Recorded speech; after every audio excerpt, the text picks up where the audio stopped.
الحمد لله رب العالمين، والصلاة والسلام على المبعوث رحمة للعالمين قائد الغر الميامين صلى الله عليه وسلم. هو خير من صلى وصام ووقف بالمشاعر وطاف بالبيت الحرام.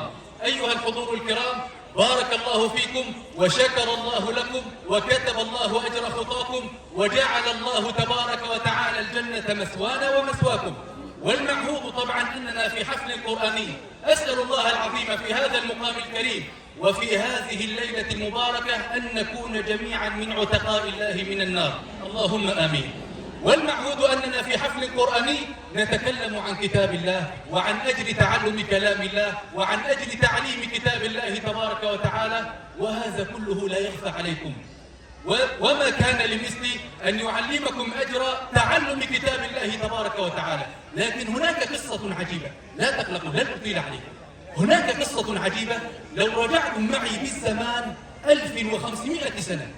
كانت الجزيرة العربية على ساكنها الصلاة والسلام، كانت الجزيرة العربية بيداء قاحلة ما فيها نور. قال صلى الله عليه وسلم: إن الله نظر إلى الأرض فمقتهم عرضهم وعجمهم إلا بقايا من أهل الكتاب، فما كان النور إلا لما أتى سيدنا محمد صلى الله عليه وسلم.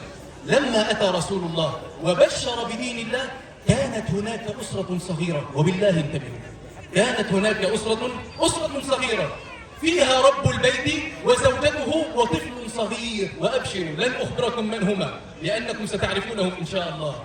ويشاء الله تبارك وتعالى أن رب البيت يدخل الإسلام على يد رسول الله صلى الله عليه وسلم، هو وزوجته وولده الوحيد الذي كان صغير. وبعد أيام قلائل توفي رب البيت، وما تبقى إلا الزوجة وولدها الصغير. وأيام قلائل ويهاجر رسول الله صلى الله عليه وسلم إلى المدينة على ساكنها الصلاة والسلام، والمرأة حالها صعب وأمرها عجيب، لكنها آثرت الله ورسوله فحملت رضي الله تعالى عنها، حملت ولدها الصغير وما أبت إلا مهاجرة لله ورسوله صلى الله عليه وسلم، وتركت أهلها وديارها ومكانها وأموالها وذهبت كرامة لله وكرامة لرسول الله. ولما دخلت المدينة ما لها أهل وما لها بيت وما لها دار وما لها عائلة، ذهبت إلى رسول الله صلى الله عليه وسلم، وكان لها ولد صغير حدث السن، يعني 10 سنوات أو 11 سنة، فأخذته رضي الله تعالى عنها إلى رسول الله صلى الله عليه وسلم. وتأملوا المشهد، إلى رسول الله صلى الله عليه وسلم وهو يجهز البعث لغزوة بدر، لمعركة بدر، وقالت: يا رسول الله دونك ولدي مات أباه في سبيل الله وهو معك يا رسول الله، فاجعله في صفوف المقاتلة. فأبى رسول الله وقال له: إنه لا يقوى على حمل السيف. ماذا تفعل هذه الأم؟ حملت رضي الله تعالى عنها، حملت ولدها ورجعت به إلى بيتها وعلمته القراءة والكتابة، ثم جعلته رضي الله تعالى عنه يحفظ كل ما نزل من القرآن المكي على رسول الله صلى الله عليه وسلم. فتعلم هذا الطفل الصغير الذي أنتم تعرفونه لكن لن أخبركم باسمه، فعلمته رضي الله تعالى عنه القرآن المكي الذي نزل على رسول الله صلى الله عليه وسلم. وبعد معركة بدر أخذت هذه الأم الفاضلة رضي الله تعالى عنها، أخذت ولدها مرة أخرى وذهبت إلى رسول الله وقالت: يا رسول الله إن ولدي تعلم كل ما نزل عليك من القرآن، في مكة شرفها ربنا. فتعجب النبي لذكائه وقال صلى الله عليه وسلم: مثل هذا لا يكون في المقاتلة. فجعله رسول الله صلى الله عليه وسلم أول رجل يتعلم اللغات في الجزيرة العربية. أتدرون من هو؟ زيد بن ثابت رضي الله تعالى عنه. كثير منا يا كرام يعلم أن سيدنا زيد كان يتكلم العبرية ويتعلم العبرية بأمر من رسول الله، وهذا حق، لكنه حق ناقص. سيدنا زيد كان يتقن 5 لغات. سيدنا زيد رضي الله تعالى عنه كان يتكلم العبرية واللاتينية والفارسية والقبطية والإثيوبية الحبشية. سيدنا زيد هذا يا جماعة الخير نتاج أمه التي لا تقرأ ولا تكتب، نتاج أمه التي توفي عنها زوجها. ما أريد أن أوصله لكم، كل الكبار وكل العظماء هم صناعة أمهاتهم. مرة أخرى، كل الكبار وكل العظماء هم صناعة من؟ صناعة أمهاتهم. الإمام النفيس الإمام محمد بن إدريس رحمه الله تعالى شمس الملة والدين، من الذي رباه؟ كان يتيم، والذي رباه هو أمه رضي الله تعالى عنها. قال أحمد بن حنبل: كان الشافعي كالشمس للدنيا وكالعافية للناس.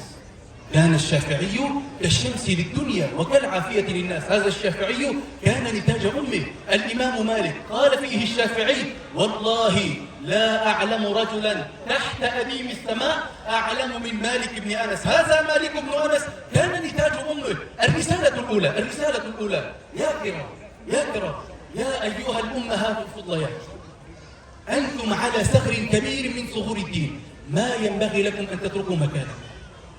أسألكم بالله ومن سألكم بالله لا تردوه. هل أم سيدنا زيد من يعلم اسمها؟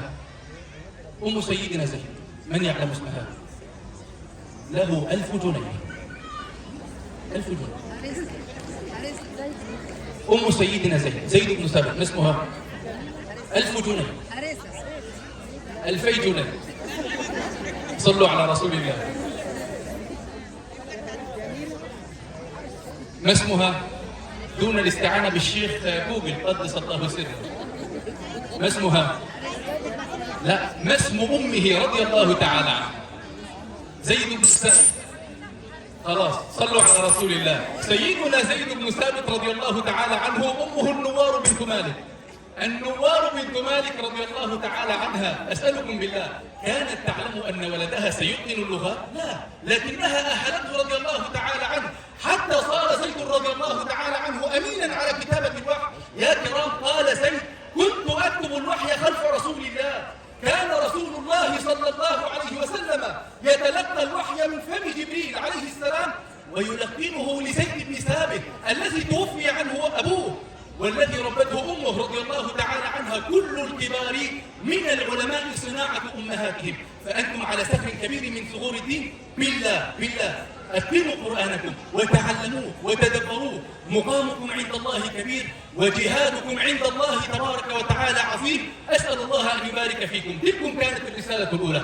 الرسالة الثانية أسوقها بالأصالة إلى الحاضرين المباركين. أسأل الله أن يبارك فيكم وأن يرضى عنكم وأن يبلغكم مرادكم، اللهم آمين. أخبركم أنتم لما حضرتم إلى هنا لا تتكلفوا عناء الإجابة. أنتم أيها الكرام الضيوف أنتم أيها الكرام حضرتم إلى هنا لواحد من اثنين، من سببين: إما أنه لأحدكم والدة مباركة أرادت أن تفني ما تبقى من عمرها في تعلم كتاب الله، فأوصيكم بها خير، وكونوا تحت قدمها كما قال صلى الله عليه وسلم: إلزم قدمها فسم الجنة. وأما باقي الحضور ما حضروا إلى هنا إلا لأن لهم زوجة مباركة أرادت أن تفني ما تبقى من عمرها في بيت زوجها وتعلم أولادها كتاب ربها تبارك وتعالى، فأوصيكم بها خيرا وكونوا لها خير داعمين. وأختم بالدعاء لكل من ساهم في إقامة هذا الحفل المبارك، وبالمناسبة منهم من هم حاضرين معنا لكنهم أرادوا ألا يعرفهم إلا الله. أسأل الله العظيم أن يبارك فيهم وأن يبارك فيكم وأن يرضى عنكم وألا يحرمنا رؤيتكم في صحة وعافية، وجزاكم الله خيرا.